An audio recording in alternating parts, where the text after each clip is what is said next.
The Boy in the Shadows.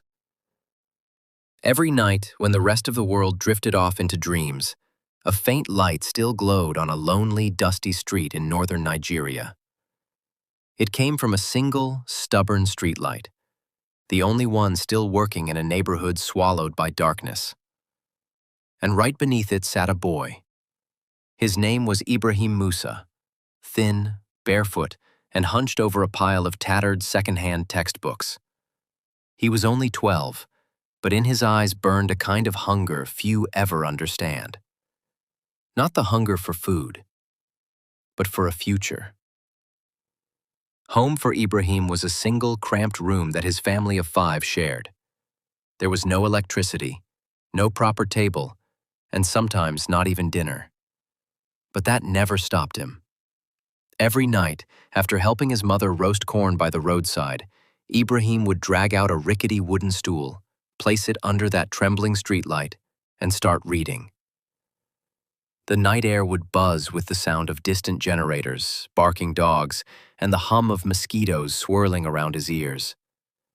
Sometimes a sudden gust of wind would blow his papers across the dirt road, and he'd chase them barefoot, clutching each page like treasure.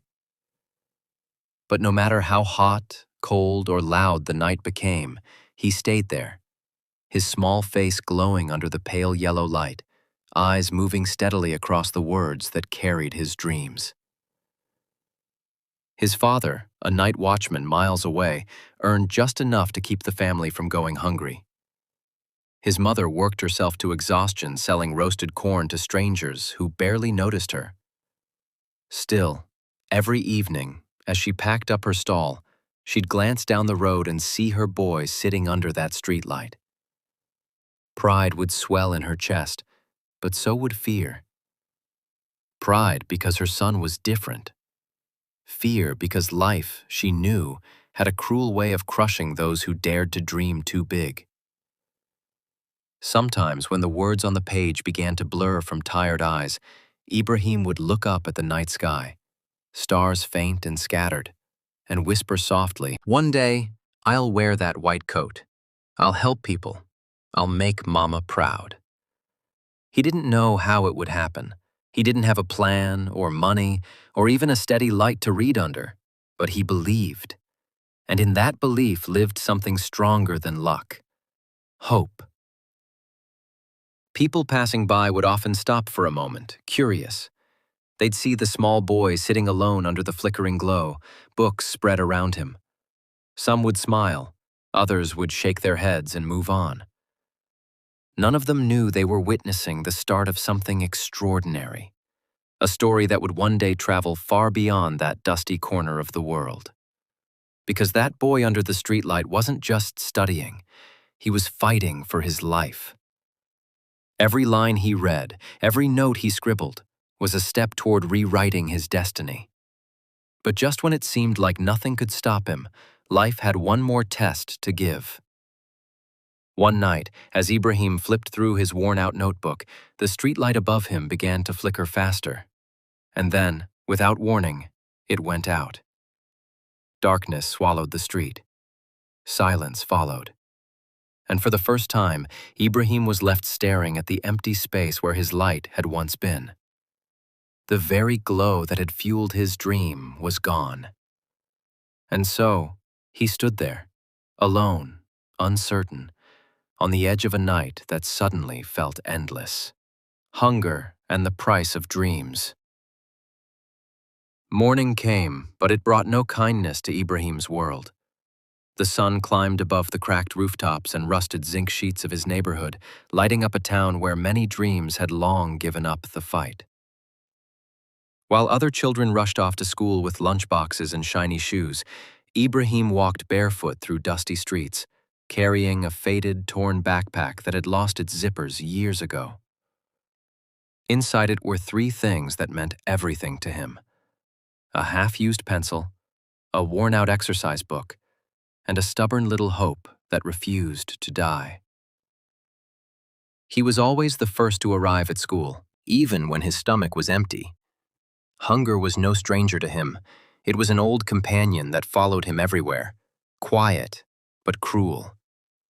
Sometimes, during lessons, his vision would blur and the teacher's words would sound like a faraway echo. But still, Ibrahim refused to stop writing. Every word he scribbled on that page felt like a brick in the road leading to a better life. But poverty, as he'd learned too soon, always had its own lessons to teach. Harsh, painful ones. One evening, as he returned home, he found his mother sitting outside their small house, her face buried in her hands. The sight alone made his heart race.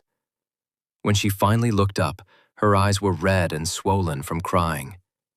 His father's cough had worsened. The man who once worked tirelessly as a night guard could no longer stand through his shifts. Their savings were gone. The bills were rising, and the little money she made selling roasted corn barely covered his medicine. The silence between them grew heavy before his mother finally spoke, her voice trembling. "My son," she whispered, "we can't afford your school anymore. You'll have to stop. For now." For a moment, everything around Ibrahim stopped moving. The sounds of the street, the buzz of the night, everything faded.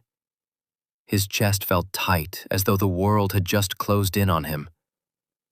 Slowly, he turned his eyes toward the old streetlight outside, the same one that had watched over him every night as he read, studied, and dreamed beneath its flickering glow. That light had been his only witness. Now, it almost felt like it was mocking him. Later that night, he returned to his usual spot beneath the lamp. The street was quiet, the air cool. He sat cross-legged on the hard ground, his books resting on his knees. For a while, he said nothing. But inside him, something began to burn, a small fire that refused to go out. "If I stop now," he whispered to himself, voice low but firm, "then everything I've done was for nothing."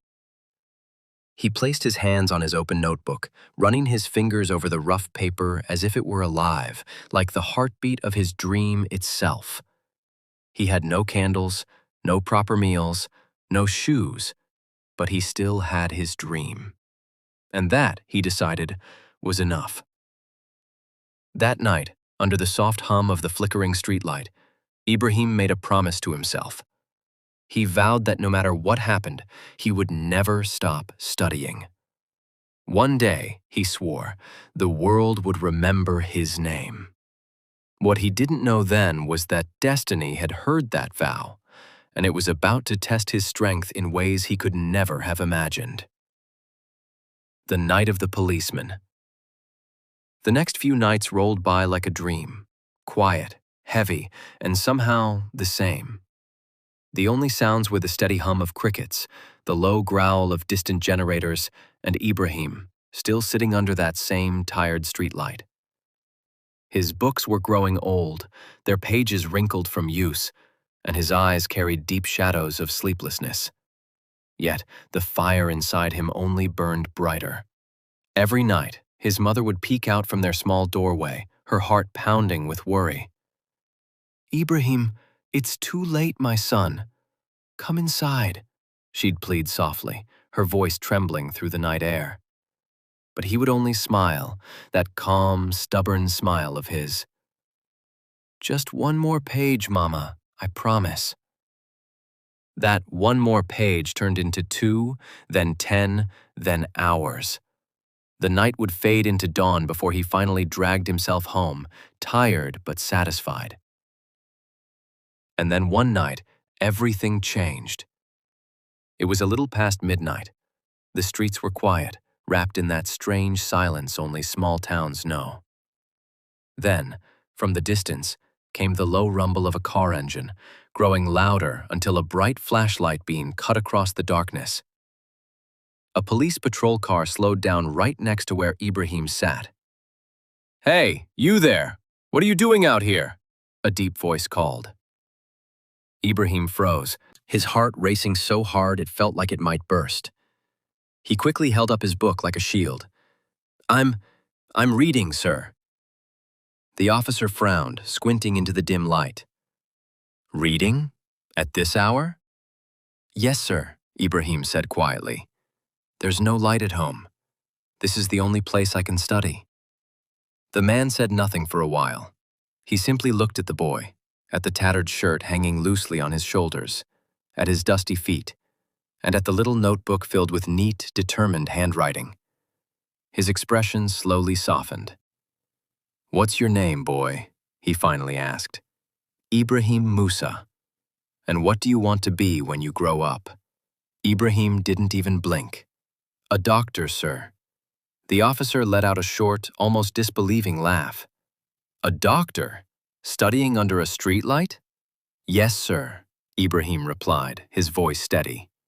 Even if this is the only light I ever get. For a long, quiet moment, the man just looked at him.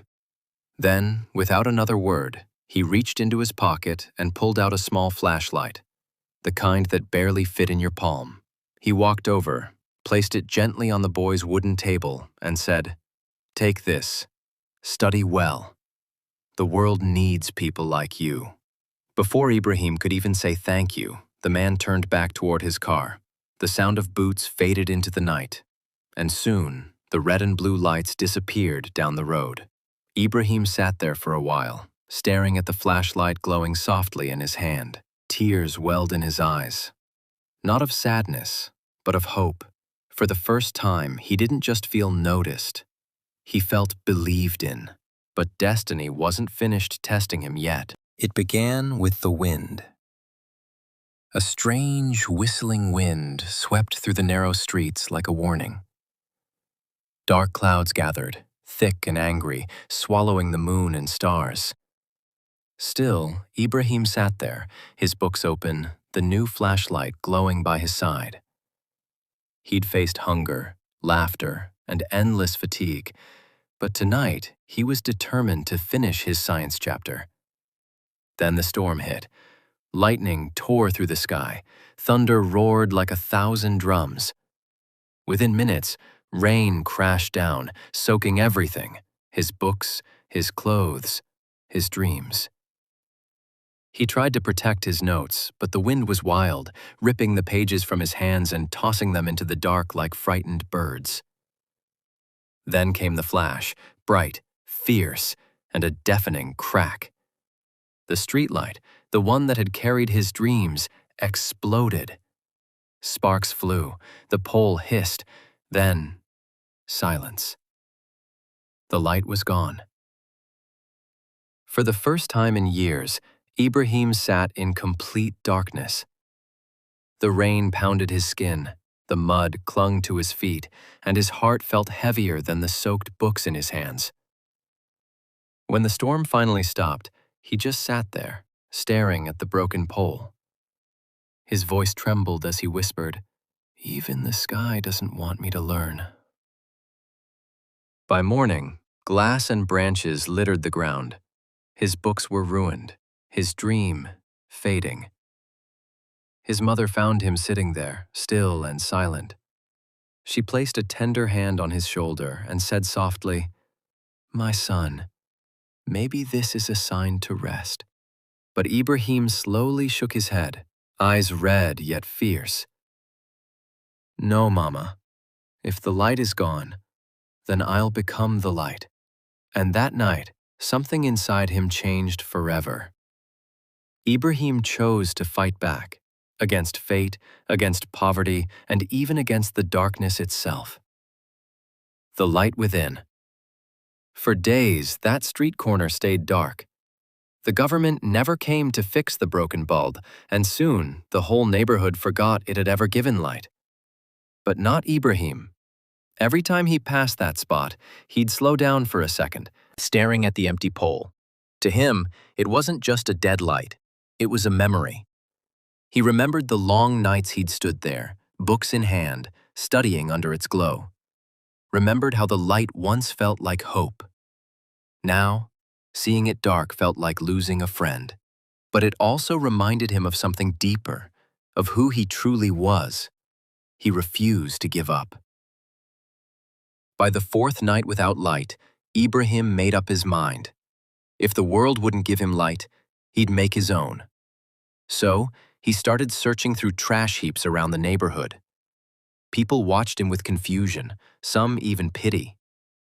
"What's wrong with that boy?" they whispered. But Ibrahim didn't care. He picked up broken bottles, bits of tin, leftover candle wax, anything that looked even slightly useful. When he got home, he set to work. With shaky hands and a determined heart, he melted the bits of wax, poured them into bottles, and made his own little candles. The first night, the candle flickered weakly, lasting barely 10 minutes before dying out. The second night, it stayed alive for 20. By the third, it burned for almost an hour. And under that fragile, trembling light, Ibrahim returned to his books.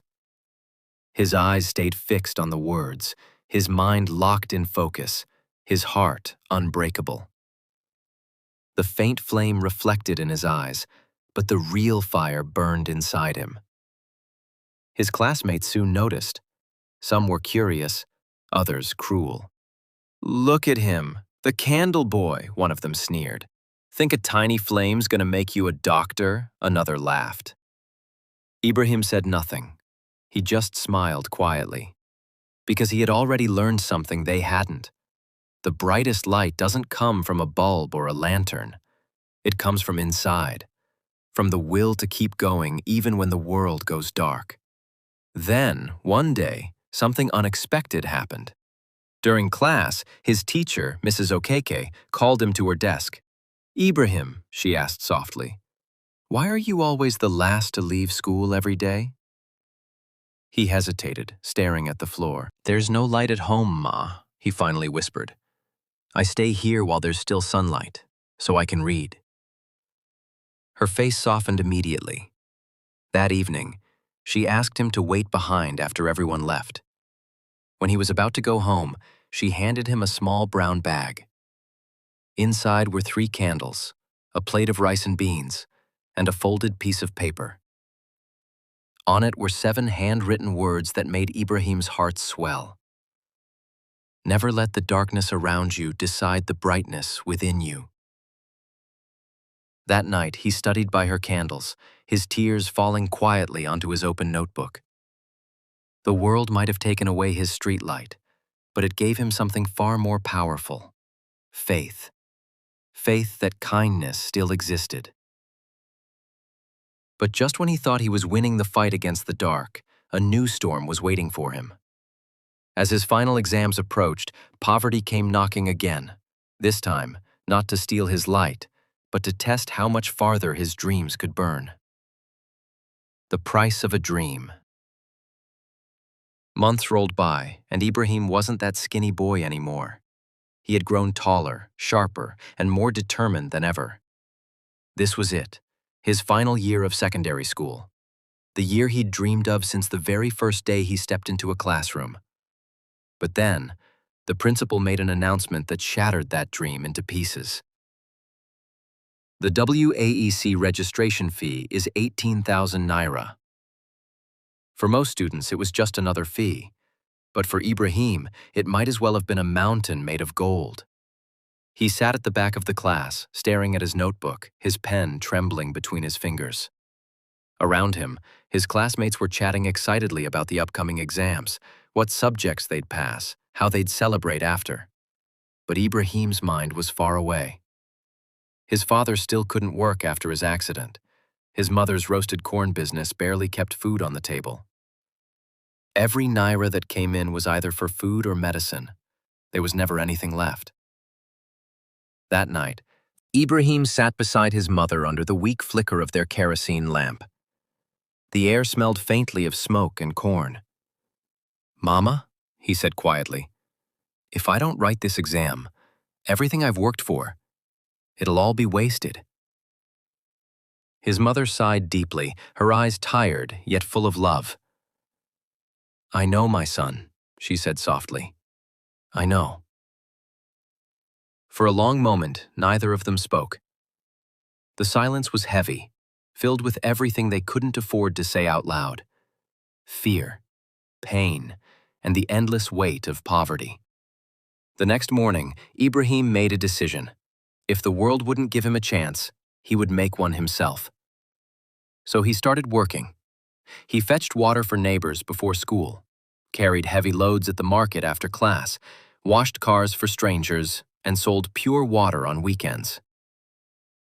Every night he came home exhausted, his feet sore, his palms blistered. But when he emptied his pockets, his heart would swell just a little. 2,000 naira, then 6,000, then 10,500. He was getting there, one blister, one sweat drop at a time. But as the final day of registration arrived, he was still short 3,000 naira. Just 3,000. He stood outside the school gate, clutching a small nylon bag filled with his hard-earned savings. The registration deadline was minutes away. His chest tightened, his eyes burned, but he didn't cry. He just looked down and whispered, "Ya Allah, I've done everything I can." Then, out of nowhere, a car pulled up beside him. It was Mrs. Okeke, one of the teachers who had always believed in him. She rolled down her window and called, "Ibrahim, why aren't you registering?" He hesitated. "Ma, I don't have enough," he admitted quietly. Her eyes softened. Without another word, she reached into her purse, pulled out 3 crisp 1,000 notes, and placed them in his trembling hands. "You've already paid more than enough with your effort," she said gently. "Now go, register, and make this count." Ibrahim's throat tightened. "Thank you, Ma," he whispered. "I won't waste it." What he didn't know then was that this single exam, the one he almost couldn't afford, would open doors so wide they'd change his life forever. When the streetlight shined again, the day of the exam came crashing down on Ibrahim like a storm trapped inside his chest. He hadn't slept a wink the night before. Every moment of studying under that dim, broken streetlight, every rumbling stomach, every drop of sweat and tear, all of it had led to this single day. As he walked into the exam hall, his old, worn-out shoes squeaked softly on the cold cement floor, echoing the rhythm of his racing heart. For 6 long days, Ibrahim gave everything he had. He poured out his soul onto those sheets of paper, every formula he had memorized, every diagram he had drawn 100 times, every word of science and faith that had kept him going through the toughest nights. When it finally ended, he didn't feel joy or relief, just emptiness. The kind that comes when you've laid every piece of yourself on the line. And then began the hardest part, the waiting. Days dragged into weeks, weeks melted into months. Life returned to its usual rhythm. Ibrahim helped his mother at her small corn stall again, his hands blackened with charcoal as he turned the roasting cobs. But his thoughts were always somewhere else, wandering between fear and hope, between what if and maybe. Then, one blazing afternoon, as he fanned the fire, he heard someone shouting from down the road. A classmate came sprinting toward him, waving a piece of paper in the air and yelling, "Ibrahim, the WAEC results are out." His heart froze. For a second, he couldn't move. He quickly wiped his hands on his trousers and ran beside his friend to the nearest cyber cafe. They were both breathless, covered in sweat, but too excited to care. The cafe attendant typed in his exam number. The screen blinked once, twice, and then, all subjects, distinction. For a moment, everything went silent. The noise of the street disappeared. Ibrahim just stood there, staring at the screen, eyes wide, mouth slightly open, trying to believe what he was seeing. Then the cafe burst into shouts and claps. Someone slapped him on the back and laughed. "Dr. Musa in the making!" But Ibrahim couldn't even speak. He just smiled, tears rolling down his face. For the first time, his dream didn't feel distant. It felt real, close enough to touch. That night, he found himself back at the same street corner where it had all started. The old broken streetlight still stood there, rusty and bent. But now, something was different. Someone had fixed a new bulb. It shone brighter than he remembered. Ibrahim stood quietly under it, eyes glistening, and whispered, "You see? I told you I'd make it."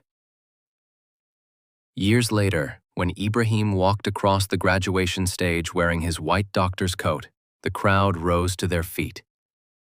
In the front row, his mother wept uncontrollably, clutching an old, worn photograph of him studying under that same streetlight. He had done it. The boy who once studied in the dark had become a doctor, not because the light never went out, but because he refused to stop shining. Sometimes, the brightest stars are born in the darkest nights. And if Ibrahim could turn a broken streetlight into his classroom, imagine what you could do with just a little faith.